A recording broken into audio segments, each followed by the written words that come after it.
I knew you guys were coming today. I don't know if you know me, but my name is Kurdek, and I'm a local meteorologist.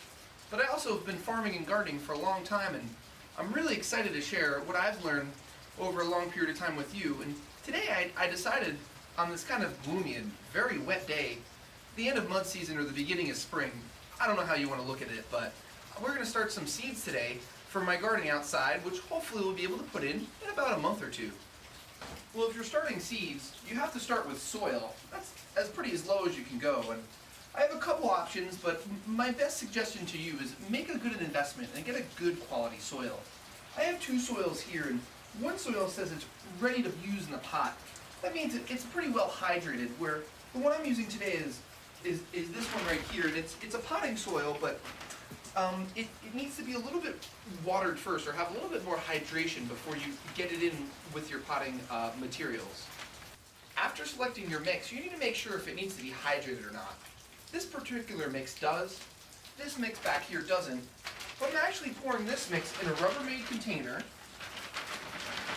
And I'm actually doing 2 flats today, so I need a decent amount. And then I'm going to add some water to hydrate this. And I'm only going to add a little bit. It doesn't need to be soaking wet.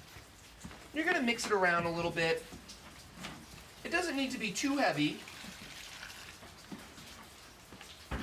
But you want to make sure it's hydrated, because seeds need a very warm and moist area to be able to do their thing. That looks right about perfect. Now that we selected our soil, we need to figure out what type of pots we're putting our soil in. I have a couple options here. We have these plastic ones right here to my left on the left side, and they're kind of open. I prefer to use those for maybe some more of like a cut and grow lettuce, or maybe some onions or leeks. You also see I have the compostable sizes over here, and I have the square little ones, and I like that for squash or maybe some smaller plants. And then these larger round ones I like to use for peppers and tomatoes, or maybe they're type of plants that will be in the pot maybe a little longer than bringing them outside. But we're going to start filling these guys up with soil. As you can see here, I'm filling the soil to the top, but I'm trying not to make it overflow. I can't wait to give you guys some more details about how to get your garden going this early in the season, as well as kind of what has worked for me in the past, and I'd love to share my setup with you. Come on inside right after this. Thanks for coming on inside. So I want to show you what I have going on to get my seed setup going. This is a little elaborate, and it's taken me a few years to kind of accrue some of these investments, but it's definitely well worth it. The first is I've got this really nice tent here, which is really helpful in controlling the climate when it comes to humidity, as well as how much light the plants and seedlings receive once they pop up out of the soil. I'm going to show you the technology that I have inside this tent that helps get seeds up and going so I can get a head start on the short growing season here in northern Vermont. So as you can see here, there's a lot going on just for some little seedlings, but I have a couple lights. I also have a thermometer. And as you can see, the tent is very helpful because it offers a reflective surface. So it definitely gives that greenhouse effect, or helps radiate the radiation or the rays that we're receiving from the lights we have here. And they kind of bounce off the insulation from the tent, which kind of almost conserves the light or helps contain a pretty consistent environment and maximizes the amount of light you get. It keeps the temperature very warm in here. If you can see, it's almost 80 degrees in here. Speaking of warmth, I would definitely suggest, if you had a setup like this, or even if you're starting seeds without a tent, that you keep the seeds in the warmest part of your house. So if you heat with wood, I'd say the closer to the wood stove, if not the better. But we also have a couple tools in here that help keep the environment really warm, and again, seeds thrive in a warm, moist environment. I almost would like to look at growing seeds as kind of a little bit of a triangle, as on one side you need warmth, the other side you need plenty of moisture, and on the top you actually need plenty of light. So the more warmth, light, and moisture you have for your plants, the better off they are at surviving and making a productive garden in the future. Alright, so I know some of you might be asking, well, what do I do if I don't have the money or the time to invest in an elaborate setup like this? And I'm going to give you a couple suggestions. If I could give a first suggestion is, I would say the two most important parts if you did want to make investment would be the seed maps, which I kind of showed us before, that supply a nice amount of heat to the seeds, and they're only about $15 each, so I'm probably looking about a $60 investment here, as well as the light is very helpful. Again, you can find lights between 50 to multiple hundreds of dollars. I really like these LED lights. They're very dependable. The lights likely do not need to replace, or the light bulbs are not needed to be replaced. But there is one tip with your lights. If you can feel the heat from the light on your plants when you're all the way down here, that's a suggestion that the light is a little bit too close to your plants, and it could potentially fry your plants. But again, I would definitely start out with the first two investments of the heating pads as well as the light themselves. If you don't have the opportunity for that, I suggest that you keep your seeds and your seedlings in the warmest spot of your house by a south-facing window. This time of year in northern Vermont in April, we're getting about 13 hours of daylight a day, but that doesn't account for clouds. We're here, you get a consistent 16 hours of daylight with no clouds, no interruptions. This is going to really speed along your process when it comes to starting your seeds and having a more robust garden. Also though, if you do not have the setup like me, I highly suggest using these clear covers. As you can see here in my grow operation, I don't have the clear covers due to the fact I'm a little bit worried that it might actually become too warm for the plants. As you can see, it's a pretty balmy, 75 degrees in the tent. Therefore, I don't think this is necessary for my particular operation. But if you are not depending on the lights, and you're kind of more depending on that natural light through a southern facing window, these tops are very helpful. Now that we've selected our soil, we're inside our seed tent, we've talked about light, hydration, and temperature, it's time to actually sow our seeds. I'm a big fan of these organic high mowing seeds. They're actually from Vermont, not too far away from where I live in Wolcott, Vermont. And a quick fun fact is that the presidential garden actually used these seeds when Barack Obama and Michelle Obama were living at the White House. Another point I always suggest too is read the back of the seed packet. There is tons of really helpful information about what to expect when your seeds start growing, as well as how to start their seeds. So, as it might be hard to see here, but the seed depth for these purple Cherokee tomatoes is about 1/4 inch. Seed spacing is not applicable because usually you kind of have these plants one by one. Germination days is 7 to 14 days. I think my tent actually has a little bit faster germination due to the fact that I have a very nice and controlled environment. And if you are spacing them, it tells you how high they get, but if you are spacing the plants, it does say for them to be 4 rows apart, because as we do know, tomato plants can get pretty out of control. And again, these are some smaller seeds, so I like to starting these early in the season. And as it says here, start seeds 6 to 8 weeks before planting date. Optimal sowing temperatures is between 75 and 85 degrees. And I don't expect to have my plants out within the next, month and a half to 2 months. So I'm about right in the target window to start these vegetables.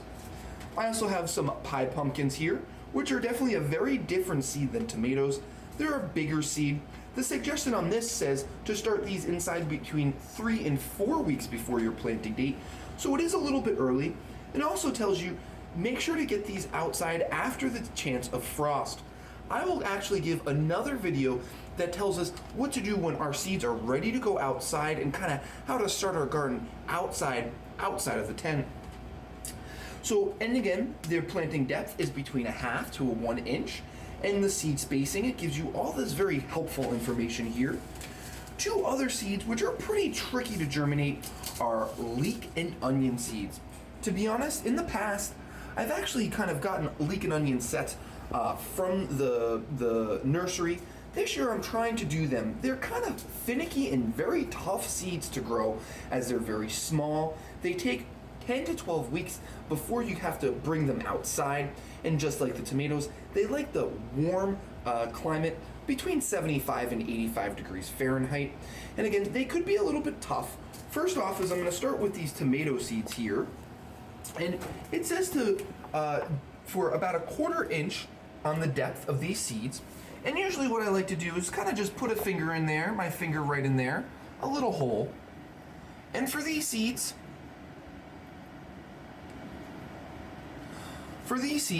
I'm only going to put about 2 seeds in each little hole there. All right, so I already put 1 seed in this one, and again, I'm about 1 to 2 seeds in each. Just like that.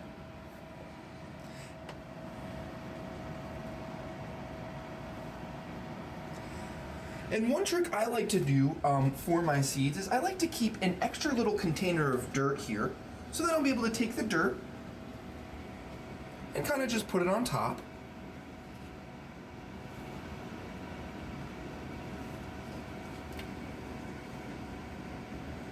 Make sure it's packed in, but you still want to keep the dirt loose and moist. It doesn't want to be super soaking wet and heavy, but you still want it kind of loose and moist. And as you can see here, look at my dirt here.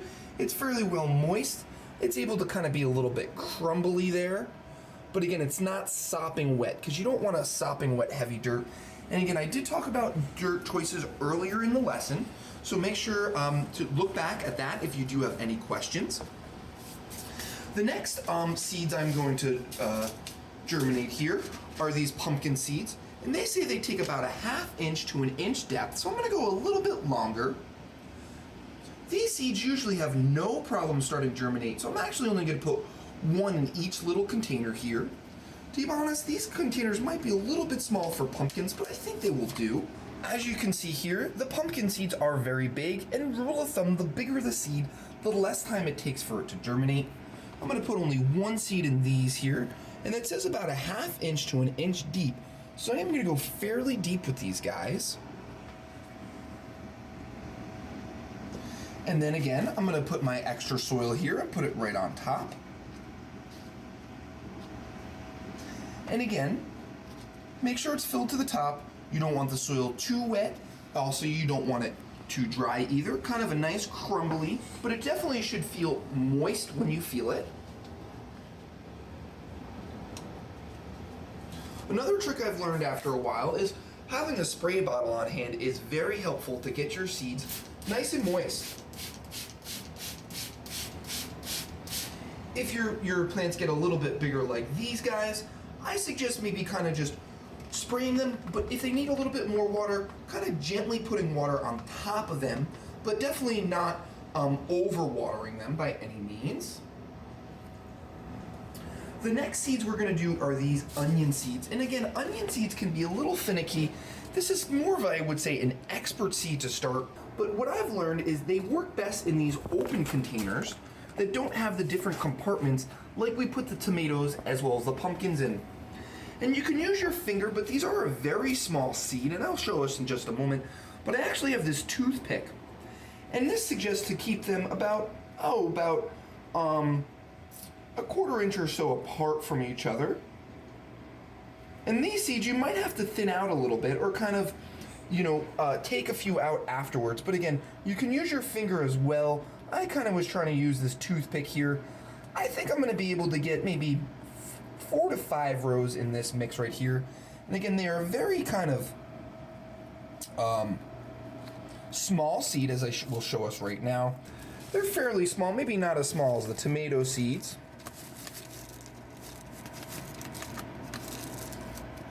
I usually like to put them in a vessel or put them in one hand. And then I'm probably going to put about, I did about 4 or 5 rows. I'm going to keep them pretty close to each other because they like to be close. So I'm saying maybe 8 seeds or so in each row when it comes to these onion seeds. And again, they can be a little bit finicky, these onion seeds, once they get going. And again, if you do start your seeds and they don't work out, you always can get transplants later in the game. But here in our northern climate, it's really tough to make up time. So I like to get an early start in as many seeds as I can. And if something doesn't work out, then I'll go back to the store and maybe grab a couple transplants to help. And again, definitely onions and leeks are a really good option to get at the store, as they can be a little bit of a pain to seed as they're really small and they kind of take up a lot of space for only a little bit amount as you get, because I'm going to have to place each one of these in the ground individually to get one onion out of them. So they do take a lot of work compared to maybe, a tomato plant, whereas you get a lot of tomatoes off of one plant there. I'm going to get the rest of these seeds in here there. Again, they're a little tough to seed here, but I sometimes like to go, it might be a little bit more money on your pocket, but I like to go a little bit extra with the seeds because you can always thin out your seeds afterwards, after they've germinated. And as you can see here, I have a couple tomato plants in this little starter here, and I'll likely pull this one or that one out when they get bigger, but I like to give them a chance to get going and see which one will be stronger with a better chance to provide more in the future. An additional tip I want everybody to remember is to make sure they label their veggies. So you could use a Sharpie marker. I suggest maybe doing it on the top of the pot opposed to the bottom, because this area will have less moisture. You can also make little flags out of toothpicks and maybe some paper and tape, as I do here, to signify that we just seeded some pumpkins. And you pop it right in there. Well, I think I'm gonna keep on going with these leeks once you guys leave, but I think we got the majority of what I wanted to show us today down. You know, make sure we have a warm environment for our seeds, make sure that we have plenty of water. Again, and I suggest using the spray bottle. If your seeds get a little bit bigger like this, try not to get the leaves wet because there is the potential for them to burn, just like you are when you're outside in your garden. It's suggested to water later in the day when you're gonna get less sunlight due to the fact that the sunlight or the unnatural light here in the tent can actually burn the leaves of the seeds. And I can't wait for you guys to join in the future as we're gonna take this outside and I'll show you guys some more tips and tricks to get your garden started after we've got all these seeds ready to go and put in the garden. I want to thank everybody for joining me, and hopefully you can join next time when I show you more tips and tricks as we move these plants from the tent outside. Hopefully everybody stays safe and healthy. Have a great day.